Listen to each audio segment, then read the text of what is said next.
जो लोग जातिगत जनगणना करा रहे हैं, इनको समाज के बेहतरी से लेना देना नहीं है। ये तो एक अंतिम दांव खेले हैं कि समाज को फिर जातियों में बांटकर एक बार किसी तरह चुनाव की नैया पार लग जाए।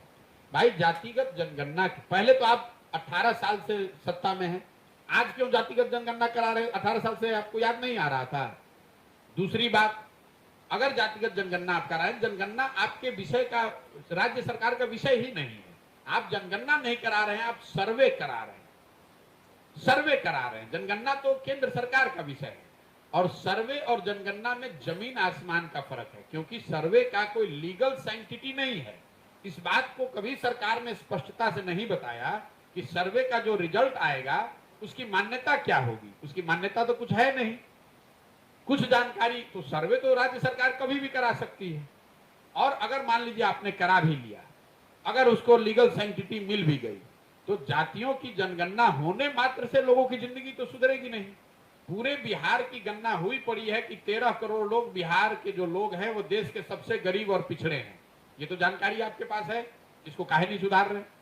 दलितों की जनगणना तो आप आजादी के बाद से कर रहे हैं, उनकी दशा आप क्यों नहीं सुधार रहे? उसके लिए आपने क्या किया? मुसलमानों की जनगणना करी हुई है, दलितों के बाद बिहार में सबसे ज्यादा गरीबी और फटेहाली से मुसलमान भाई जूझ रहे हैं, उनके लिए आपने क्या किया?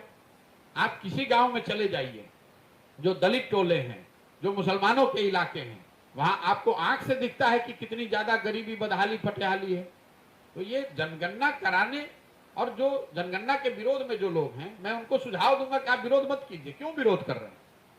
भाई समाज में कोई वर्ग अगर सही मायनों में पीछे छूटा हुआ है, उसकी संख्या ज्यादा है और उसकी गणना हो रही है, सरकार सर्वे करा रही है, तो कराने दीजिए। ये तो सरकार आपको उलझा रही है कि आप लग जाइए, आधे लोग लग जाए जनगणना के पक्ष में, आधे लोग लग जाए जनगणना के विरोध में। कोई इसकी चर्चा ही ना करे कि बिहार में पढ़ाई हो रहा है कि नहीं, कि रोजगार हो रहा है कि नहीं। सब जाति में फिर आग लगा के अपना एक बार रोटी सेक के एक बार फिर मुख्यमंत्री बन जाए।